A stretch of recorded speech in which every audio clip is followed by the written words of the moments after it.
Hello दोस्तों, नमस्कार। बात कर लेते हैं आज की दिन भर की सारी बड़ी खबरों की, जहां सबसे पहले आपको बताएंगे दोस्तों, पहली बार मोदी का पॉलिटिकल करियर तबाह नहीं करना चाहता डोनाल्ड ट्रंप के इस बयान पर भारत के विदेश मंत्रालय ने दिया जवाब। दोस्तों बताएंगे, साथ ही साथ आपको बताएंगे बांग्लादेश से चुनाव के बाद रिजल्ट की बड़ी खबर। तारिक रहमान की 17 साल बाद धमाकेदार वापसी। कहां फंस गया जमाते इस्लामी? क्या वाकई में पूरे बांग्लादेश के लिए तारिक रहमान बनेंगे प्रधानमंत्री? कैसा रहने वाला है भारत के साथ रिश्ता? क्या कहते हैं चुनाव के रिजल्ट? दोस्तों सबसे पहले आपको बताएंगे वहीं शेख हसीना की पार्टी ने और खुद शेख हसीना ने क्या कहा और अब क्या करेंगे मोहम्मद यूनुस। तो वहीं अचानक व्लादिमीर पुतिन ने बड़ा फैसला लेते हुए रशिया में व्हाट्सएप पर लगा दिया बैन। आखिर क्यों? वहीं आधार लिंक न होने से 73,000 किसानों का अटका पैसा अब 6,000 रुपए पाने के लिए क्या करना होगा? सारी जानकारियां विस्तार से एक एक करके आपको बताएंगे। बस आप वीडियो के अंत तक बने रहिएगा और खबरों में आगे बढ़ने से पहले देश भारत के संप्रभुता अखंडता का पुरजोर समर्थन करते हैं तो वीडियो को लाइक करके इस चैनल को सब्सक्राइब करके बेल आइकन दबा के कमेंट में जय हिंद कह दीजिएगा। दोस्तों अब बात कर लेते हैं पहली सबसे बड़ी खबर की, जहां अमेरिकी राष्ट्रपति डोनाल्ड ट्रंप के चर्चित बयान बर्बाद नहीं करना चाहता मोदी का करियर। इस पर भारत के विदेश मंत्रालय की ओर से प्रतिक्रिया अब जाकर के सामने आई है। दरअसल ट्रंप का यह पुराना बयान प्रधानमंत्री नरेंद्र मोदी जी के राजनीतिक करियर को लेकर था। विदेश मंत्रालय ने गुरुवार को कहा कि इस मामले में उचित कार्रवाई की जाएगी। दरअसल ट्रंप ने पिछले साल अक्टूबर में दिए गए बयान में मजाकिया अंदाज में, चाहे किसी भी अंदाज में, कहा था कि वह प्रधानमंत्री मोदी का राजनीतिक करियर बर्बाद नहीं करना चाहते। ये टिप्पणी अमेरिका भारत संबंधों में व्यापार समझौते और रशिया से तेल खरीद को लेकर तनाव के बीच आई थी। पत्रकारों से बात करते हुए ट्रंप ने कहा था कि मोदी एक महान व्यक्ति हैं, वो ट्रंप से प्यार करते हैं, मैं उनका राजनीतिक करियर बर्बाद नहीं करना चाहता। अब ऐसे में अमेरिका से ट्रेड डील होने के बाद डोनाल्ड ट्रंप का यह बयान सोशल मीडिया पर फिर एक बार तेजी से वायरल हो रहा है। सोशल मीडिया एक्स पर अमेरिकी राष्ट्रपति द्वारा प्रधानमंत्री मोदी जी को दी गई इस धमकी के रूप में इसको पेश किया जा रहा है। हालांकि अगर असली वीडियो देखा जाए तो ट्रंप ने यह टिप्पणियां मजाक में की थी। वीडियो वायरल होने के बाद विदेश मंत्रालय के प्रवक्ता से उनकी साप्ताहिक मीडिया ब्रीफिंग के दौरान पत्रकारों ने विदेश मंत्रालय के प्रवक्ता रणधीर जायसवाल जी से इससे संबंधित सवाल किया तो उन्होंने कहा कि पहली बात तो उन्होंने ये वीडियो नहीं देखा है, लेकिन अगर ऐसा कोई वीडियो वाकई में मौजूद है तो उचित से उचित कार्रवाई की जाएगी। जायसवाल जी ने सख्त लहजे में कहा कि मैंने वीडियो नहीं देखा है, हालांकि अगर ऐसा कोई भी वीडियो है, चाहे वो सच हो या झूठा, हम उस पर उचित कार्रवाई करेंगे। जी हाँ दोस्तों, ऐसे में सबसे बड़ा सवाल ये खड़ा हो रहा है कि अगर ये वाकई में बात सच है, ट्रंप ने ये बात ऐसे कही है, तो क्या अमेरिका के सामने भारत ट्रंप के इस बयान पर सवाल खड़े करेगा? क्या अमेरिका को मजबूर करेगा कि ट्रंप पहले अपने इस स्टेटमेंट का व्याख्यान करे कि आखिर उन्होंने ऐसा क्यों कहा? क्या आपको नहीं लगता दोस्तों कि ट्रंप ने अगर ये बात कही है तो बहुत बड़ी बात कही है? ऐसे में डोनाल्ड ट्रंप को क्लैरिफिकेशन देना चाहिए कि उन्होंने ये बात क्यों कही, क्योंकि जिस देश के प्रधानमंत्री के ऊपर उस देश की जनता का हाथ हो दोस्तों, भला अमेरिका कैसे उनका करियर खा पाएगा, चाहे वो प्रधानमंत्री बीजेपी से हो चाहे किसी भी पार्टी से। दोस्तों हम बात उसकी नहीं कर रहे, हम बात बस ये कह रहे हैं कि जिसको 140 करोड़ भारतीयों ने चुना हो, आखिर अमेरिका कैसे उसके करियर को बर्बाद कर सकता है? आखिर वो कौन सी छड़ी है अमेरिका के हाथ में? आखिर ट्रंप ने ऐसी बात क्यों कही? ये बड़े सवाल खड़े होते हैं दोस्तों। अब देखना ये होगा कि विदेश मंत्रालय इस पर आगे क्या कार्रवाई करता है। आपको क्या लगता है दोस्तों, जरूर कमेंट कीजिएगा। और अगर आप भी हमारी बात से सहमत है तो वीडियो को लाइक जरूर करिएगा। सामने लाइक का बटन है, अभी तक लाइक नहीं किया तो बटन जरूर दबा दीजिएगा। नेक्स्ट खबर की बात करते हैं, जहां पर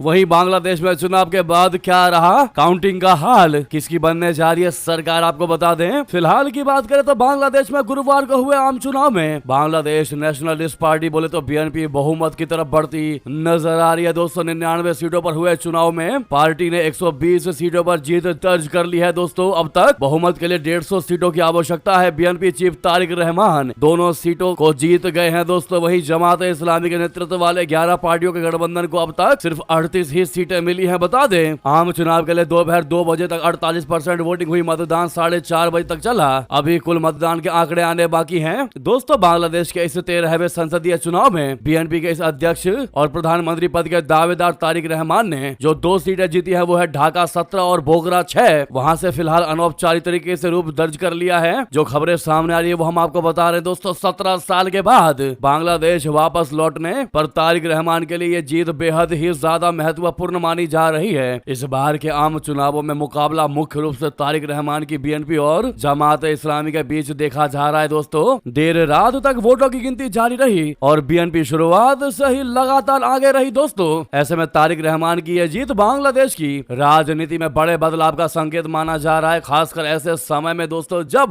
पूर्व प्रधानमंत्री शेख हसीना की अवामी लीग चुनाव मैदान से बाहर है। जी हाँ, अब ऐसे में दोस्तों जैसे जैसे समय बीत रहा है वैसे वैसे अब क्लियर आउट हो जाएगा कि बांग्लादेश में किसकी सरकार बनेगी। फिलहाल अभी तक बीएनपी के टक्कर में कोई भी पार्टी नजर नहीं आ रही दोस्तों। सेकंड पार्टी जमात इस्लामी है जो कि बीएनपी से बहुत ज्यादा पीछे है दोस्तों, जो कि कहीं से कहीं तक चुनाव जीतने के उसके आसार नजर नहीं आते। ऐसे में अगर कोई पार्टी बम्पर वोटिंग के साथ, बम्पर सीटों के साथ बांग्लादेश में चुनाव जीतेगी तो वो है बीएनपी पार्टी और तारिक रहमान बन सकते हैं दोस्तों वहां के प्रधानमंत्री। फिलहाल फिर भी आंकड़ों का रहेगा इंतजार। आपकी क्या है इस मुद्दे पर राय दोस्तों, जरूर कमेंट कीजिएगा। वहीं आपको बता दें शेख हसीना ने बांग्लादेश के इलेक्शन को बता दिया अवैध, कह दिया ये चुनाव नहीं ये तो ढोंग है। साथ में यूनुस सरकार पर भी साधा तगड़ा निशाना दोस्तों, चुनाव को रद्द करने की भी कर दी बड़ी मांग। बांग्लादेश के पूर्व प्रधानमंत्री शेख हसीना ने गुरुवार को हुए 13वें संसदीय चुनाव को ढोंग, अवैध और असंवैधानिक करार दिया। उन्होंने महिलाओं और अल्पसंख्यक समुदाय सहित नागरिकों का आभार जताते हुए कहा कि जनता ने इस चुनाव को खारिज कर दिया है। मोहम्मद यूनुस के नेतृत्व वाली अंतरिम सरकार द्वारा कराए गए कथित चुनाव की निंदा करते हुए हसीना ने आरोप लगा दिया कि सत्ता पर अवैध और असंवैधानिक तरीके से काबिज प्रशासन ने एक सुनियोजित नाटक रचा है। उन्होंने कहा कि अवामी लीग की भागीदारी के बिना कराए गए इस वोटर लेस चुनाव में लोगों के मतदान अधिकार, लोकतांत्रिक मूल्यों और संविधान की भावना की पूरी तरह अनदेखी की गई। उन्होंने चुनाव आयोग के हवाले से कहा कि सुबह करीब 11 बजे तक यानी मतदान शुरू होने के 3.5 घंटे बाद केवल 14.96% मतदाताओं ने वोट डाला। हसीना ने कहा यह बेहद कम मतदान प्रतिशत स्पष्ट रूप से दिखाता है कि अवामी लीग के बिना हुए चुनाव को जनता ने व्यापक रूप से नकार दिया। जी हाँ, साथ ही उन्होंने चुनाव में धांधली का पूरा आरोप लगाया। उन्होंने कहा कि 11 फरवरी की शाम से ही मतदान केंद्रों पर कब्जा, गोलीबारी, वोट खरीदना, पैसे बांटना, बैलेट पर मुहर लगाना और एजेंटों से परिणाम पत्रों पर हस्ताक्षर करवाना शुरू हो गया। 12 फरवरी की सुबह तक देश भर के अधिकांश मतदान केंद्रों पर मतदाता उपस्थिति नगण्य रही, जबकि राजधानी और अन्य क्षेत्रों के कई केंद्रों पर कोई मतदाता था ही नहीं। साथ ही उन्होंने अवामी लीग ने अपनी गतिविधियों पर लगी रोक हटाने और एक निष्पक्ष अंतरिम सरकार की निगरानी में स्वतंत्र, निष्पक्ष और समावेशी चुनाव कराने की मांग की है ताकि जनता के मताधिकार बहाल किए जा सके। दोस्तों क्या लगता है आपको, क्या इस चुनाव में धांधली हुई है? क्या बेईमानी से ये चुनाव जीता जा रहा है? क्या शेख हसीना जो भी कह रही है वो सही और एकदम सटीक कह रही है? आपकी जो भी इस मुद्दे पर राय है दोस्तों अवश्य कमेंट करके बताइएगा। अगली बेहतरीन खबर की बात कर लेते हैं, जहां पर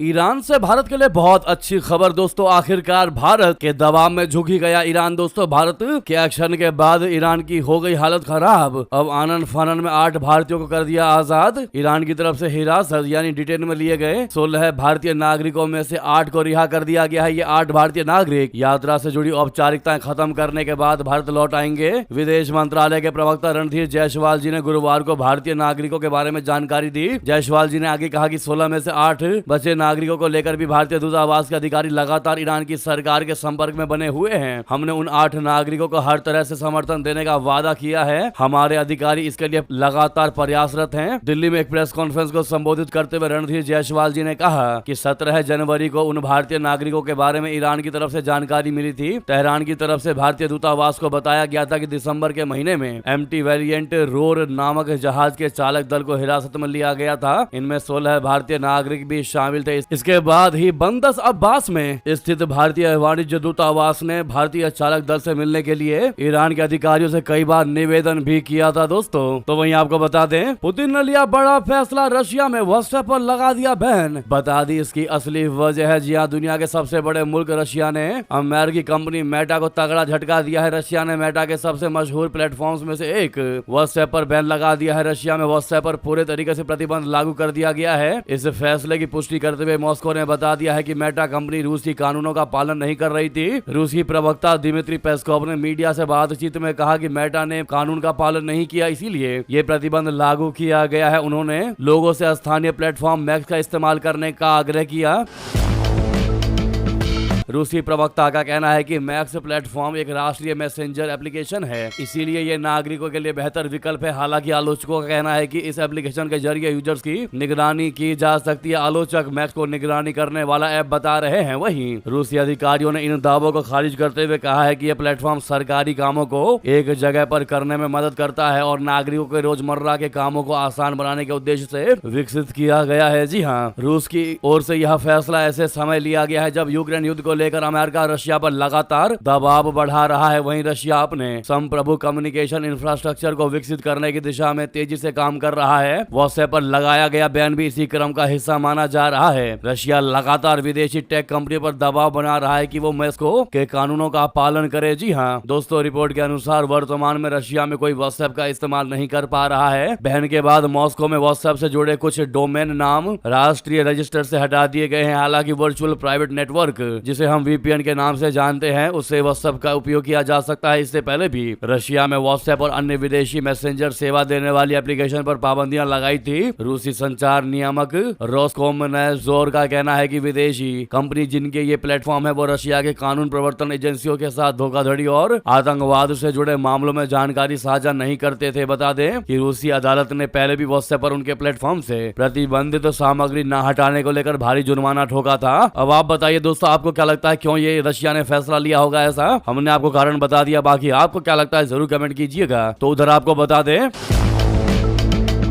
अमेरिका के इशारों पर चलता है नाटो, लेकिन ब्रिक्स देशों में फैसले आपसी सहमति से ही होते हैं। जी हां, रशिया के विदेश मंत्री लावरोव का अमेरिका पर यह कहते हुए बड़ा अटैक। दोस्तों, रशिया के विदेश मंत्री सर्गेई लावरोव ने पश्चिमी देशों और नाटो पर बड़ा हमला बोला है। उन्होंने कहा है कि ब्रिक्स संगठन आपसी सहमति से फैसले लेता है, जबकि नाटो पूरे तरीके से अमेरिका बेस्ड है, अमेरिका के निर्देशों पर ही चलता है। लावरोव का यह बयान ऐसे समय आया है जब दुनिया में पश्चिम और गैर पश्चिमी देशों के बीच राजनीतिक और आर्थिक तनाव बढ़ता जा रहा है। लावरोव एक इंटरव्यू के दौरान कहा कि ब्रिक्स शंघाई सहयोग संगठन और इसी तरह के बाकी मंचों पर किसी एक देश का दबदबा नहीं होता। यहाँ सभी सदस्य देशों की राय को बराबर महत्व दिया जाता है और फैसले तभी लिए जाते हैं जब सभी देश सहमत हो। उन्होंने कहा है कि यही वजह है कि इन संगठनों में भरोसा और सहयोग बना रहता है। वहीं बता दें, अमेरिका में भी बड़े सवाल उठे हैं दोस्तों रशियन ऑयल को लेकर कि आखिर कैसे पता करेंगे कि भारत जो है वो रशिया से तेल खरीद भी रहा है या नहीं खरीद रहा। अब इस सवाल के बाद डोनाल्ड ट्रंप की सरकार फंस गई है। दोस्तों, आपको बता दें कि अमेरिकी राष्ट्रपति ट्रंप ने घोषणा तो कर दी है कि ट्रेड डील के तहत भारत रशिया से तेल नहीं खरीदेगा, लेकिन इस पर शक खुद अमेरिका को भी हो रहा है। भारत ने रूसी तेल की खरीद रोकने को लेकर कोई आधिकारिक प्रतिक्रिया नहीं दी है। अमेरिका में अब सवाल ये उठ रहे हैं कि ट्रंप प्रशासन भारत के रूसी तेल आयात पर सीमाएं कैसे तय करेगा और उनकी निगरानी कैसे की जाएगी। जी हाँ, अमेरिकी प्रतिनिधि सभा की एक उप समिति की सुनवाई के दौरान विदेश विभाग ने दावा किया है कि भारत रूसी तेल की खरीद कम कर रहा है। हालांकि इस दावे पर कोई स्पष्टता नहीं दी गई है। साउथ एंड सेंट्रल एशिया पर आयोजित सुनवाई में रिपब्लिकन सांसद कीथ सेल्फ ने ट्रंप प्रशासन से पूछा कि क्या भारत अब भी रूसी तेल खरीद रहा है और यूक्रेन में रशिया के युद्ध को फंड कर रहा है। सेल्फ ने कहा कि रशिया तेल बेच रहा है और उससे यूक्रेन में युद्ध को फंड कर रहा है। उन्होंने पूछा कि अमेरिका ये कैसे पता लगाएगा कि भारत ने सच में रूसी तेल की खरीद कम भी की है या नहीं की। तेल पर कई तरह के प्रतिबंधों के बावजूद रशिया ने अपने तेल को बेचने का रास्ता निकाल लिया है। सेल्फ ने third party traders, mixed cargo, ship to ship transfer और तथा कथित घोस्ट शिप्स का जिक्र किया, जिनका इस्तेमाल अक्सर कच्चे तेल के सोर्स को छिपाने के लिए किया जाता है। दोस्तों, ट्रंप की इस पार्टी के सांसद ने यह तगड़ा सवाल कर दिया, आप ये कैसे पता लगाएंगे कि भारत ने रूसी तेल खरीदना बंद किया या नहीं? आपके पास वो कौन से हथकंडे हैं, वो कौन से मेजरमेंट है जिससे आप ये पता लगा पाएंगे कि भारत वाकई में रशिया से तेल नहीं खरीद पा रहा? जिसके बाद दोस्तों ट्रंप सरकार वाकई में चुप्पी साध बैठी है। वहीं अगली खबर बता दें,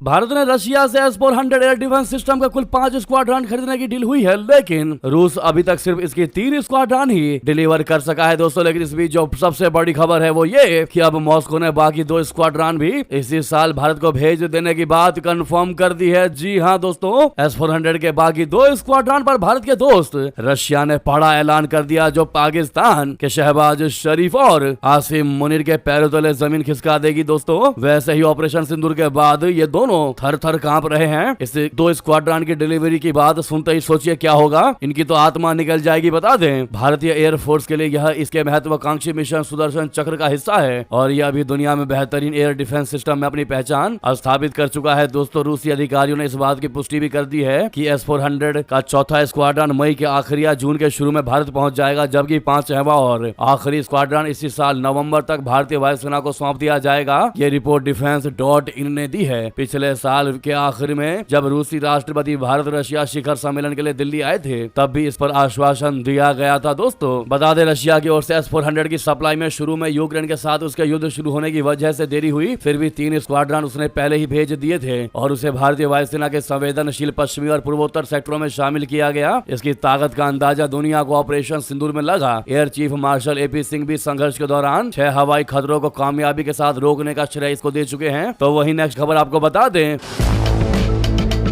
भारत ने आर्मेनिया को आखिर क्या ऐसा दिया कि भड़क गया मुस्लिम देश अजरबैजान। इजराइल से जता दी नाराजगी। दोस्तों, आर्मेनिया को इजरायली हैरोप जैसे एक ड्रोन का प्रदर्शन किया है। इससे इजराइल का मुस्लिम दोस्त अजरबैजान नाराज है। अजरबैजान की आर्मेनिया से पुरानी दुश्मनी है, ऐसे में उसे डर है कि आर्मेनिया इस ड्रोन का इस्तेमाल उसके खिलाफ कर सकता है। हैरोप ड्रोन को इजराइल एरोस्पेस इंडस्ट्रीज यानी IAI ने विकसित किया है। ये एक सुसाइड ड्रोन लॉइटरिंग म्यूनिशन है। इससे आर्मेनिया की मारक क्षमता कई गुना बढ़ सकती है और संकट के दौरान ये अजरबैजानी सेना को काफी नुकसान पहुंचा सकता है। दोस्तों, सवाल यह है कि हैरोप ड्रोन से इतना क्यों डरा हुआ है अजरबैजान। दरअसल 2020 के दूसरे नागोर्नो काराबाख युद्ध में अजरबैजान ने आर्मेनिया के खिलाफ हैरोप ड्रोन का ही जबरदस्त इस्तेमाल किया था और इस ड्रोन से आर्मेनिया ने जबरदस्त तबाही मचाई थी। हैरोप ड्रोन इस युद्ध में अजरबैजान की जबरदस्त जीत की निशानी बन गया था। दोस्तों, भारत ट्रांसफर ऑफ टेक्नोलॉजी के तहत इजरायली हैरोप ड्रोन का निर्माण करता है। हैरोप ड्रोन भारतीय सेना में ऑपरेशनल है और इसका इस्तेमाल पाकिस्तान के खिलाफ ऑपरेशन सिंदूर के दौरान भी किया गया था, जहां पर पाकिस्तान के आतंकवादियों को धूल चटा दिया गया। दोस्तों, तो वहीं बेहतरीन खबर आपको बता दें, जलकर राख हो जाएंगे दुश्मनों के मंसूबे। चीनी बॉर्डर के कुछ दूर असम में बना नॉर्थ ईस्ट का पहला हाईवे एयर स्ट्रिप। जी हां दोस्तों, सही सुना आपने, भारत अब पूर्वोत्तर क्षेत्र में अपना पहला हाईवे एयर स्ट्रिप शुरू करने जा रहा है, जहां पर प्रधानमंत्री नरेंद्र मोदी जी 14 फरवरी को असम के डिब्रूगढ़ जिले में बने 4.2 किलोमीटर लंबे इमरजेंसी लैंडिंग फैसिलिटी पर उतरकर इसका उद्घाटन करेंगे। ये air strip Dibrugarh Moran national highway के एक हिस्से पर बनाई गई है। जी हाँ, ये इलाका चीन सीमा के पास यानी कि लाइन ऑफ एक्चुअल कंट्रोल से कुछ 100 किलोमीटर की दूरी पर मौजूद है। इस एयर स्ट्रिप के उद्घाटन के मौके पर भारतीय वायुसेना के करीब 16 विमान हिस्सा लेंगे, जिनमें राफेल, सुखोई लड़ाकू विमान और C-17 ग्लोब मास्टर जैसे बड़े विमान शामिल होंगे। इसके अलावा कई फाइटर जेट्स भी इस हाईवे पर लैंडिंग और उड़ान भरने का प्रदर्शन करेंगे। दोस्तों, तो वहीं आपको बता दें, अब गोरे फाइटर पायलटों को उड़ना सिखाएगा अपना भारत। रॉयल एयरफोर्स की गुरु बनेगी इंडियन एयरफोर्स। बदल गया पूरा खेल। जी हाँ, भारतीय वायुसेना की ताकत का अंदाजा दुनिया के सभी देशों को है। भारतीय वायुसेना का नाम सुनते ही दुश्मनों के दिलों की धड़कनें तेज हो जाती हैं। इस बीच एक अहम जानकारी सामने आई है। दरअसल आने वाले समय में इंडियन एयरफोर्स के प्रशिक्षक ब्रिटेन जाकर वहाँ के फाइटर जेट के पायलटों को ट्रेनिंग देंगे। नई दिल्ली में आयोजित 19वीं यूके इंडिया एयर स्टाफ वार्ता के बाद ये फैसला लिया गया है। 19वीं यूके इंडिया एयर स्टाफ वार्ता के समाप्त होने के साथ एक बयान जारी किया गया है। इसके अनुसार भारतीय वायुसेना इंडियन एयरफोर्स ब्रिटिश पायलटों को ट्रेनिंग देगी और इसके लिए इंडियन एयरफोर्स के पायलट 3 योग्य पायलट रॉयल एयरफोर्स यानी RAF वैली में प्रशिक्षण देने के लिए जाएंगे। RAF वैली में ही 4 नंबर का ट्रेनिंग स्कूल स्थित है। RAF वैली में दुनिया भर में पर्वतीय और समुद्री अभियानों के लिए भी प्रशिक्षण ट्रेनिंग दी जाती है। दोस्तों, इतिहास के पन्नों पर अगर नजर डालें तो पता चलता है कि यह पहला मौका है जब भारतीय उड़ान प्रशिक्षक RAF वैली में ब्रिटिश पायलटों को फाइटर जेट उड़ाने का प्रशिक्षण देने जा रहे हैं और यही वजह है कि हम आपको सबसे पहले एक्सक्लूसिव जानकारी दे रहे हैं। दोस्तों, इसके लिए एक लाइक तो बनता है, लेकिन अंत में शेयर भी करिएगा, वीडियो को भूलिएगा नहीं। एक बयान में बताया गया है कि IAF यानी इंडियन एयरफोर्स की तैनाती शुरू में 2 वर्षों के लिए होगी और इस दौरान ब्रिटिश में पायलटों को ट्रेनिंग दी जानी है। रॉयल एयरफोर्स के पायलटों की को BE हॉग T2 या टेक्सन T1 विमान पर यह प्रशिक्षण भारतीय वायुसेना के उड़ान प्रशिक्षकों द्वारा दिया जाना है। भारत भी हॉक को अपने मुख्य उन्नत जेट प्रशिक्षण विमान के रूप में प्रयोग करता है। दोस्तों, ऐसे में अपने इस इंडियन एयरफोर्स को जो वहां पर जाकर के इन गोरों को ट्रेनिंग देंगे, उनको all the best of luck comment में जरूर कहिएगा भारी मात्रा में। ये हर एक भारतीयों के लिए बड़े ही गर्व का मूवमेंट दोस्तों, प्राउड का मूवमेंट है, तो इनको ऑल द बेस्ट अवश्य कह दीजिएगा। नेक्स्ट खबर चौंकाने वाली जानकारी बता दें, खबर है कि जेल में अंधे हो रहे इमरान खान। काल कोठरी में तिल तिल कर मर रहे पूर्व पीएम घर वालों को नहीं दिया जा रहा मिलने। दोस्तों, इमरान खान की एक आंख की रोशनी 85% तक खत्म हो चुकी है सुप्रीम कोर्ट में। फूट फूट कर रोई पूर्व पीएम की बहन। जी हां, पाकिस्तान के रावलपिंडी की अदियाला जेल में बंद पाकिस्तान के पूर्व प्रधानमंत्री इमरान खान की दाहिनी आंखों की रोशनी अब मात्र 15% ही बची है, या यूं कहे कि 85% रोशनी चली गई है। कोर्ट की ओर से नियुक्त वकील सलमान सफदर ने सुप्रीम कोर्ट में सौंपी रिपोर्ट में बता दिया है कि अक्टूबर 2025 तक इमरान खान की दोनों आंखों की दृष्टि सामान्य 6/6 थी, लेकिन 3 महीने तक जेल प्रशासन की लापरवाही से दाहिनी आंख में ब्लड फ्लॉट की वजह से रोशनी को 85% नुकसान हो गया। रिपोर्ट में बताया गया है कि उन्होंने बार बार जेल प्रशासन से शिकायत की, लेकिन जेल अधिकारियों ने महीनों तक इसे नजरअंदाज कर दिया। जेल में केवल आई ड्रॉप्स दिए गए, जबकि तत्काल विशेषज्ञ जांच जरूरी थी। इमरान खान की आंखों से लगातार पानी बह रहा था और वे बेहद शारीरिक कष्ट में दिखाई दिए। लापरवाही का नतीजा ये हुआ कि इमरान खान की दाहिनी आंख में खून का थक्का जम गया, जिससे उनकी आंख की रोशनी मात्र 15% रह गई है। मेडिकल बोर्ड का क्या आदेश है बता दें। सुप्रीम कोर्ट ने गुरुवार को इमरान खान की आंखों की जांच के लिए विशेष मेडिकल बोर्ड गठित करने का आदेश दिया है। उनके निजी डॉक्टरों डॉक्टर फैसल सुल्तान और डॉक्टर आसिम यूसुफ या किसी दूसरे नेत्र विशेषज्ञ से तुरंत जांच का आदेश दिया गया है। रिपोर्ट की जानकारी के अनुसार इमरान खान को अक्टूबर 2023 से ही अकेले एक छोटी कोठरी में रखा गया है। उन्हें उनके निजी डॉक्टरों तक से मिलने नहीं दिया जा रहा, यहाँ तक कि दांतों के दर्द और नियमित ब्लड टेस्ट जैसी बुनियादी आवश्यकताओं को भी नजरअंदाज किया जा रहा है। दोस्तों, इग्नोर किया जा रहा है। यहाँ तक कि परिवार को भी इमरान खान से नहीं मिलने दिया जा रहा। वकीलों पर भी पाबंदी लगाई गई है। इसके बाद एक्शन में दिखाई दे रही है अब सुप्रीम कोर्ट। वहीं दोस्तों, एक और खबर आपको बता दें। दावा किया जा रहा है कि किम जोंग उन ने 13 साल की अपनी बेटी को उत्तराधिकारी चुन लिया है। बीजिंग दौरे पर पिता के साथ दिखी थी, पब्लिक प्रोग्राम्स में भी आई थी नजर। जी हां, उत्तर कोरिया के तानाशाह किम जोंग उन ने अपनी 13 साल की बेटी किम जू ए को अपना उत्तराधिकारी चुन लिया है। दक्षिण कोरिया की खुफिया एजेंसी ने गुरुवार को सांसदों को दी गई जानकारी में तगड़ा दावा किया। दक्षिण कोरिया की नेशनल इंटेलिजेंस सर्विस NIS ने कहा कि किम जू ए की लगातार बढ़ती सार्वजनिक मौजूदगी को देखते हुए आकलन किया गया है। NIS ने कहा कि उसने कई परिस्थितियों को ध्यान में रखते हुए यह निष्कर्ष निकाला है। इनमें आधिकारिक कार्यक्रमों में किम जू ए की प्रमुख उपस्थिति भी शामिल है। हाल के महीनों में जू ए कई बड़े कार्यक्रमों में अपने पिता के साथ नजर आई है। सितंबर में बीजिंग दौरे के दौरान वो किम जोंग उनके साथ दिखाई दी थी। वो उनका पहला विदेशी दौरा भी था, जिसकी जानकारी सामने आई थी। और अब ये बड़ा दावा किया जा रहा है दोस्तों कि उनको वहां का उत्तराधिकारी चुन लिया गया है। वहीं आपको बता दें, ओवैसी की पार्टी के दिल्ली चीफ ने कर दिया बड़ा दावा। कह दिया जनगण मन को वंदे मातरम से रिप्लेस करने का प्लान है। जी हाँ, वंदे मातरम को लेकर गृह मंत्रालय के आदेश का विरोध शुरू हो चुका है। असदुद्दीन ओवैसी की पार्टी ऑल इंडिया मजलिस इत्तेहादुल मुस्लिमीन यानी AIMIM के दिल्ली चीफ ने सरकार के इस आदेश का खुलकर विरोध किया है। AIMIM के दिल्ली प्रमुख डॉक्टर शोएब जमाई ने मोदी सरकार के इस आदेश को तानाशाही बताया। उन्होंने कहा कि वंदे मातरम देशभक्ति का पैमान नहीं हो सकता। आपको बताते चले कि केंद्र सरकार ने आदेश जारी कर दिया है कि स्कूलों, सरकारी कार्यक्रमों और दूसरे जरूरी आयोजनों में वंदे मातरम बजाना अब अनिवार्य होगा। सभी लोगों को खड़े होकर इसका सम्मान करना होगा। इस पर ओवैसी की पार्टी ने जमकर निशाना साधा है। शोएब जमाई का कहना है कि क्या भाजपा की सरकार राष्ट्रीय जनगणमन को रिप्लेस करके वंदे मातरम लाना चाहती है। ये तानाशाही नहीं चलेगी। RSS शुरू से ही जनगणमन का विरोध करती रही है। वंदे मातरम के छंद एकेश्वरवाद के खिलाफ है और हम मूर्ति पूजा नहीं करते। मुसलमान सिर्फ एक ईश्वर की इबादत करता है। हम अपनी माँ से मोहब्बत करते हैं मगर उनकी पूजा नहीं करते। इसी तरह हम अपने मुल्क से मोहब्बत करते हैं। वंदे मातरम देशभक्ति का पैमाना नहीं हो सकता। ये कहना है शोएब जमाई का। दोस्तों, अब आप इसका क्या जवाब देना चाहेंगे जो वंदे मातरम तक कहने को रेडी नहीं है दोस्तों? जबकि ऐसा भी नहीं है कि वंदे मातरम बीजेपी पार्टी या फिर RSS ने बनाया हो, तब भी इनको इतनी दिक्कत होती दिखाई दे रही है। दोस्तों, आपकी क्या राय है जरूर कमेंट कीजिएगा। अंतिम खबर आपको बता दें।